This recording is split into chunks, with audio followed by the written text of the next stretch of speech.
नमस्कार मंडळी, तुमचं स्वागत आहे का नवीन मिनी ब्लॉगमध्ये. तर आम्ही गावाकडे निघालो आहोत. तोपर्यंत आम्हाला आमच्या मावशीने घेतलं. नंतर आम्ही निघालो गाडीने. मला कॅमेरा अजिबात आवडत नाही. आणि त्याच्यानंतर आमच्या चिमूचा प्रवास चालू झाला. बघत बघत आम्ही गावाकडे पोहोचलो. आजी आजोबांनी खूप प्रेम केलं गावाकडच्या. तर आजी आजोबांचं प्रेम घेतलं आणि देन मी निघाले आमच्या कामासाठी, जे म्हणजे पंगत होती. तर पंक्तीला आलेल्या माणसांना जेव वाढण्याचं. तर आमचं जेवण वाढणं चालू होतं.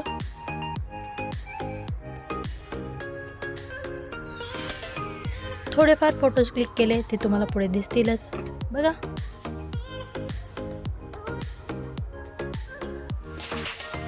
मग आजीसोबत खेळणं चालू होतं आमचं. नंतर ऐका, त्यासाठी केलेलं आहे पंगत का घातली. दरवर्षीची असते. एकादशी असते, एकादशी दिवशी उपवास असतो. मग तो दुसऱ्या दिवशी आपण घरी जसं समजा काही पदार्थ वगैरे करून खातो, देवाला नैवेद्य दाखवतो.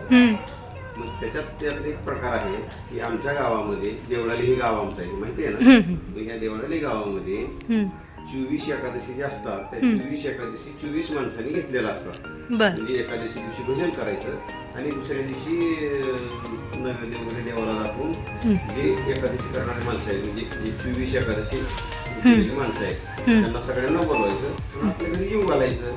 त्याला पंगत म्हणतात. धन्यवाद तुमचं. मला पण ॲक्च्युली पूर्ण माहीत नव्हतं, त्यांनी सांगितलं. त्याच्यानंतर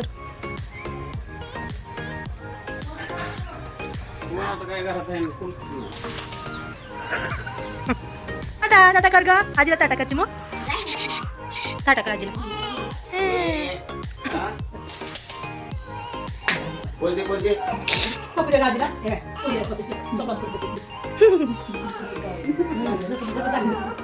तर हा व्लॉग मी इथेच एंड करते. टाटा.